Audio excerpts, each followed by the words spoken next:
Olympian for the New Zealand Tall Ferns. She is a two-time WNBL champion in Australia, and I might add, she is a huge fan of 80s music. Ladies and gentlemen, welcome back to the Sports Buzz, the one, the only, Angela Marino. Angela, you Hello. there? Hey, how are you? Thanks for having me again. No problem. The pleasure is all ours. Now, obviously, Ryan and I have a few things that we wanted to talk to you about today, but obviously let's get things kick-started and let us know, I can let our listeners know that the Adelaide Lightning, which is a team that you play for in the WNBL, is currently 5-1 on the season. In 6 games, you have been torching nets. You have 91 points. You have collected over 20 rebounds, which, you know, I love that stat. 23 assists and 4 steals. You are averaging 15.2 points per game, and your season high was 19 points versus Boleyn. So let us and let our listeners know how the season's going for you thus far.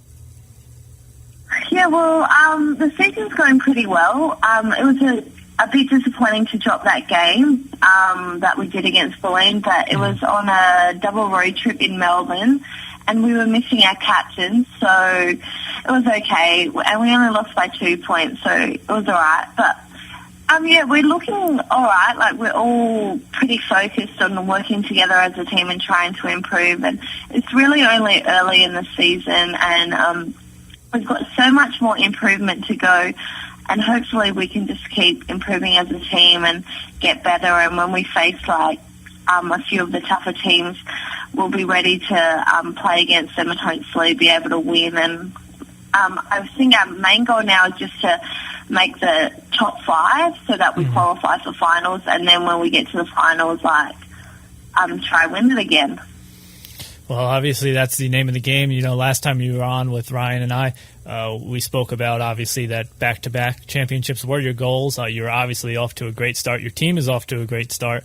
You talk about improving and certain things in your game. I've noticed, personally, your rebounding has improved quite a bit this year. I notice you're rebounding more. You want to tell us a little bit what the difference in rebounding has done for your game?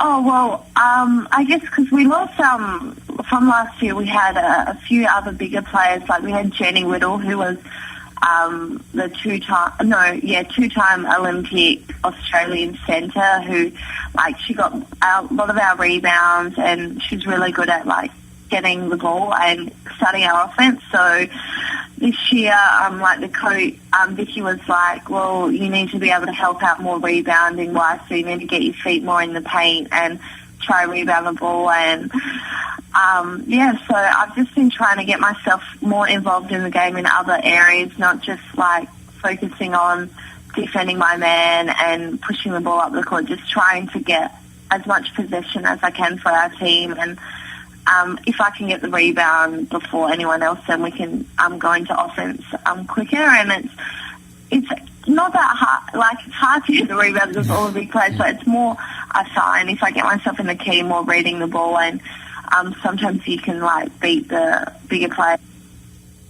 For calls to the U.S., Canada, or the Caribbean. Oh, no. For international calls, press 2. I think we accidentally dropped her on that one. All right. Well, go ahead and try calling her back. And, okay. You know, it's we'll try to get her back. We'll work on that. Yeah. So while Todd's working on that, real quick. The anticipation. Hello. There she is. Hanging up on me. All right, and back with us now is Angela Marino. All right, hold on 1 second. All right, Angela, you back with us? Yeah, I'm back. Sorry. I hope that wasn't me. I hope that was your phone. I'm sorry about that. You hung up on It's technology. What do you expect? Oh, I'm sorry anyway. That's okay. It's all good. Appreciate it. As we were talking about your rebounding and kind of how the season was going. I was going to reset the show there, but there's no need for me to do that. You're listening to the Sports Buzz on the SomaCow Media Network. You're listening live to Angela Marino joining us from Australia. There we go.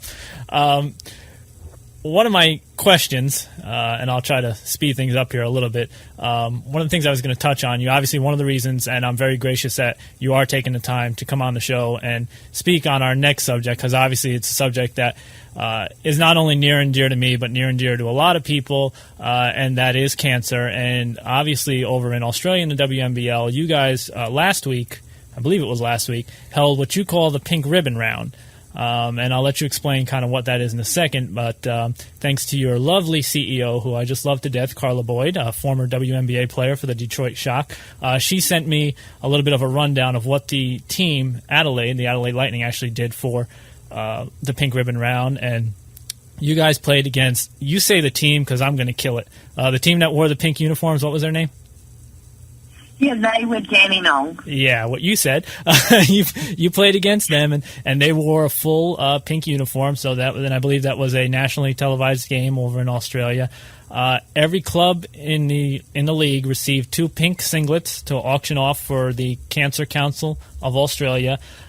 Your team will place one of them up for silent auction on the website, which is www.adelaidelightning.com, and that will run all through November, and obviously the winner of that, and I was actually told if the winner does live in Adelaide, it will be presented on, I believe it was your December 12th game. I'm not sure if I have the date exactly right on that. And then you'll decide, or the team will decide what will be done with the other singlet during the at some point this year. But what I want to ask you is, we kind of have something a little similar here in the States for college basketball, coaches versus cancer. And it always has, when those games come up, it always has a different feeling. It always has a different, obviously there are always personal connections, but the games seem to have a bigger meaning. People play a little bit harder than usual. What does it mean for you as an athlete? Obviously, this is important to a lot of people, but what does it mean for you to play in something like this? How does it make you feel? Well, I was extremely honoured to be able to be the team that was able to play in the showcase game. I think the WNBL and every other sporting thing that does something like this is doing such a great job, because it's so important for people to be aware of things like this and just do everything in their power to be able to keep donating money to try research cures, and just ultimately to be aware and realise that sport, there's other things bigger than sport, and we all should just be grateful to be healthy, and making sure that we can do as much as we can to help people who are fighting illnesses such as cancer, and just be there to support them, and hopefully be able to, with all the things that sport can do, try make as much money as we can to try find some cures and just be as helpful as we can. And yeah, it was really good. Like the stadium that we played in, everyone came in pink, and the Dandenong team, when they wore the whole pink uniform, was really great, and it was just an honour for my team to be a part of it. And yeah, the only bad thing I wish our team got to wear the pink uniform, but that's okay. But it was such a great night, and I was just really honoured that I was part of it. That is, truly awesome, and I think it's a great cause, and I think it's great that your league chooses to showcase it like that, just as I think here in the States it's great that on the NCAA level, the Coaches versus Cancer, I think that's a great organization. Again, if anybody has suffered from it or anybody has been around it, anytime we can kind of shed light on it or anything of that nature, it's always a good thing, any little bit that we can do to help. I know Ryan's got couple questions for you, but one thing that I want to ask, we got to know, and I've teased you about this before. We got an election coming up on Tuesday here in the United States, and a lot of people need to make decisions. Do we? Yeah, we do. And what I need from you, Angela, is I need a decision. And more importantly, it's more like the Rock Chalk Nation needs a decision. And what I'm going to explain to our listeners now, and you are listening live to the Sports Buzz, and I'm Todd Buono alongside Ryan Bonifant, and we have Angela Marino, two-time Olympian and two-time WNBL champion from Australia with us. Angela found out recently, without even knowing it, that she was a University of Kansas fan. Oh, really? And wow. And the reason why is her favorite basketball player at the moment, her favorite NBA player, as she stresses to me at the moment, so I guess that could change, is the one and only man that I went to school with at the same time, Paul Pierce of the Boston Celtics. And ironically enough... Not a bad choice. No, not at all. Ironically enough, her most favorite radio personality happens to also be KU alumni, and that would be me. So, Angela, I'm putting you on the spot here now. The Rock Chalk Nation needs to know, who is your favorite Jayhawk? Oh, boy. Oh, of course it would be you. Yeah! Take that, Pierce! In your face!